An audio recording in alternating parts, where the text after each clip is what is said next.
So hello guys, dapat ngayong gabi guys magko-content ako about sa mga violation ni Lolo Mets. So ang pangyayari guys na ito guys, dalawang beses pong kinat yung aking video or ang aking video talaga. I know hindi mapapaniwalaan ito guys dahil ako lang po yung nakakaalam.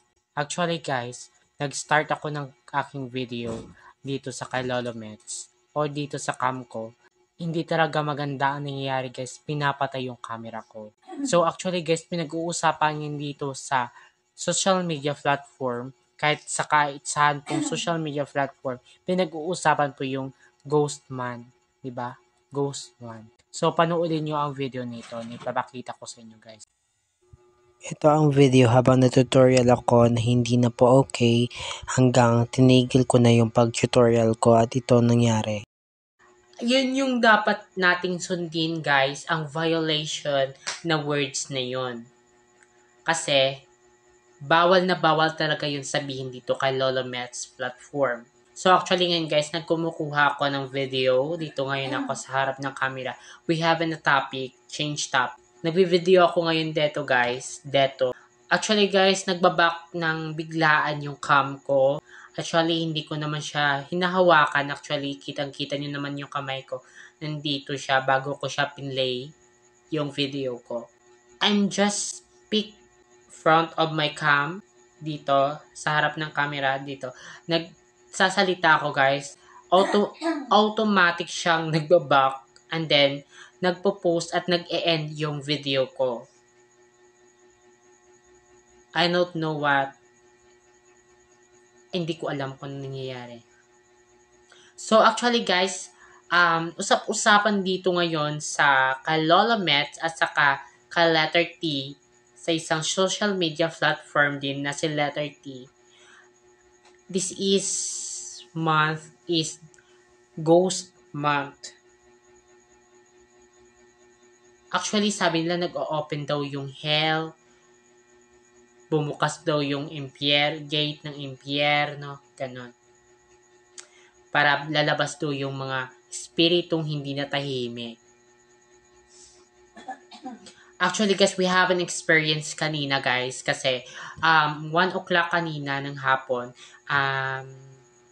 naligo ako. Pag naligo ako guys, pinapatay ko yung cliff fan ko sa kwarto ko.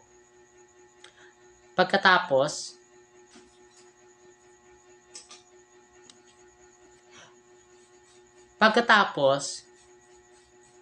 natapos na ako naligo, nakitang-kita sa dalawang mata ko guys, yung cliff pan ko na hindi po siya umandar kasi nagbihis ako.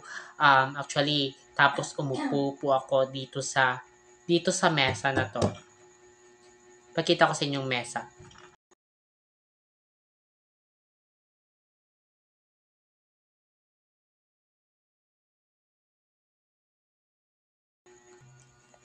Hindi ko na kasi gusto yung nangyayari ngayon sa buhay ko sa gabing ni ito. Kasi, pangatlong take ko na ng ng video. Nababack po siya ng bigla. Hindi ko naman alam ang reason. So, ito po yung mesa na inuupuan ko for today's video. Ayan, ito. And then, dito po ako umupo. Ay, iba yung nakita. Dito po ako umupo, guys. Dito ako umupo. Dito. Actually, guys, nakasira yung kwarto. Kaso, hindi naman siya matatawag na kwarto. Kasi, cortina lang yung niya. Ayan. Dito ako nakatulog. Sorry guys, pero ipapakita ko talaga sa inyo guys kung saan ako tutulog. Dito. Aray.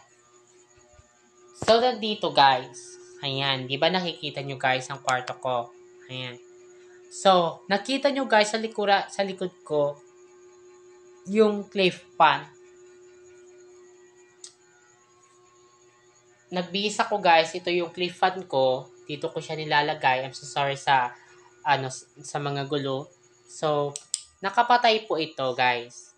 Nakapatay. Nung umupo na ako dito nakaupo na ako dito sa may mesa kaninang hapon lang. Dito, narinig ko po yung cliff fan ko na tumatay yung balahibo ko, guys. Oh my God. So, rinig mo ba yung hagunghong ng cliff fan? Ganyan. Ganun yung boses nun, guys. Sabi ko, pinatay ko yung cliff fan ko. Tinanong ko si Lola. Pinatay ko yung cliff fan ko. Bakit? Bakit umaandar? Pumasok ako, guys. Tiningnan ko po yung cliff fan ko. My God, tumatay yung balahibo ko. Tiningnan ko po yung cliff fan ko. Tapos nung nakita ko, umaandar talaga siya, guys. Parang may nakatitig sa akin, please. Umaandar yung cliff fan ko, guys. So, natakot ako noon. So, pinatay ko yon. At saka binuksan ko yung ilaw dito. Binuksan ko yung ilaw. Yung ilaw namin yan. Taas. Kasi hindi na ako comfortable sa nangyayari. So, ngayon, nagtitake ako ng video para sa mga content creator na nagtatanong kung ano po yung nangyayari sa Lola Mets ngayon. Actually, guys, hindi po ako nakapagtatuloy kanina kasi pinapatay yung cam ko. Automatically, pinapatay po yung cam. So, dito lang po muna tayo, guys. Actually, guys, hindi mo muna siguro ako makapag-video ng harap-harapan sa camera ng matagalan kasi medyo hindi okay yung panahon sa ngayon. Lalo na ghost man. Siguro totoo talaga yun, guys. Hindi ko lang alam kung nakalimutan ko yung cliff fan ko patayin. Pero, pinatay ko talaga siya, guys. Kasi naligo ako eh. So, yun lamang po sa gabing ito. Thank you for watching this video. Don't forget to like, follow, and subscribe sa aking YT account, Ken's Vlogs TV.